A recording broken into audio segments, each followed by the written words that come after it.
Qu'est-ce que vous pensez de cette journée-là, sachant que vous étiez étudiant avant l'EUT?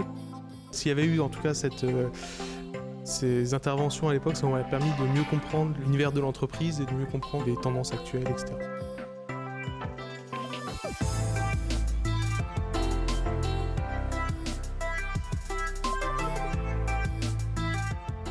Le big data, moi une définition que j'en donnerais, c'est toutes ces données qui sont cumulées, toutes ces traces qu'on laisse sur Internet sans le savoir, toutes ces informations que l'on donne.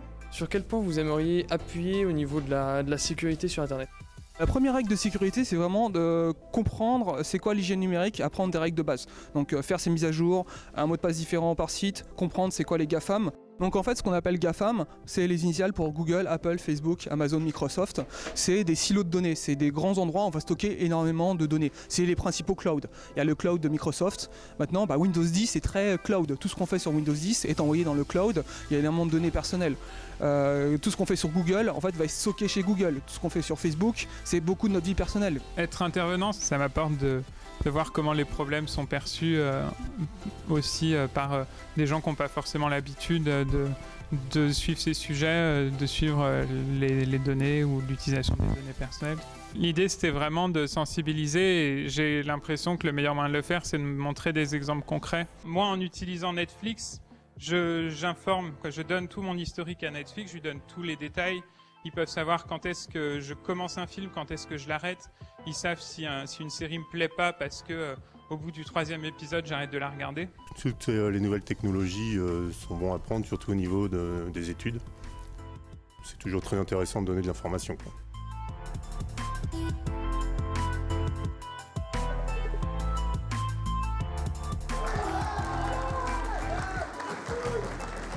Qu'est-ce que tu attendais des intervenants en particulier lors des conférences ou même lors des ateliers? C'était intéressant de voir qu'est-ce qu'ils font dans leur métier en soi, quel est leur rapport à l'informatique principalement. C'est ça la base de notre formation. Les présentations qu'on a vues au départ des 4 groupes d'étudiants qui présentaient leur module de création d'entreprise, j'ai trouvé qu'il y avait vraiment des idées intéressantes et des vrais projets cohérents. Je trouve que les thématiques qui sont abordées, à savoir l'open data, le big data, le cloud, sont vraiment des thématiques d'avenir. C'est important que les étudiants d'aujourd'hui en entendent parler. Nous, le sujet aujourd'hui, c'était l'open data.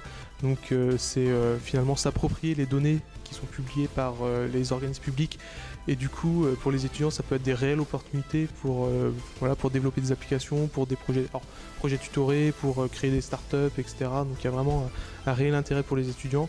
L'envie de voir aussi l'IUT se distinguer via ce genre de projet s'ils sont mis au jour.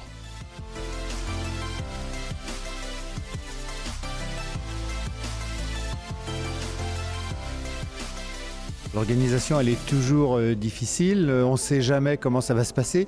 Tous les ans, c'est des étudiants nouveaux. On est 5 enseignants et on est de plus en plus habitués à ça et ça se passe de mieux en mieux avec de moins en moins de difficultés. Aujourd'hui, je trouvais qu'on a eu quand même de très bonnes conférences. On a eu Genma qui nous a bien expliqué tout ce qui était anonymat.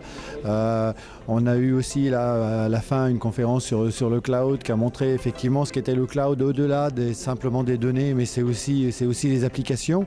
Est-ce que ça vous fait plaisir de revoir, comme l'avant-dernière conférence avec Pierre et Mathieu, des anciens élèves justement qui reviennent au printemps de l'entreprise pour présenter justement leur métier et leur évolution? Ça fait toujours plaisir de voir les anciens.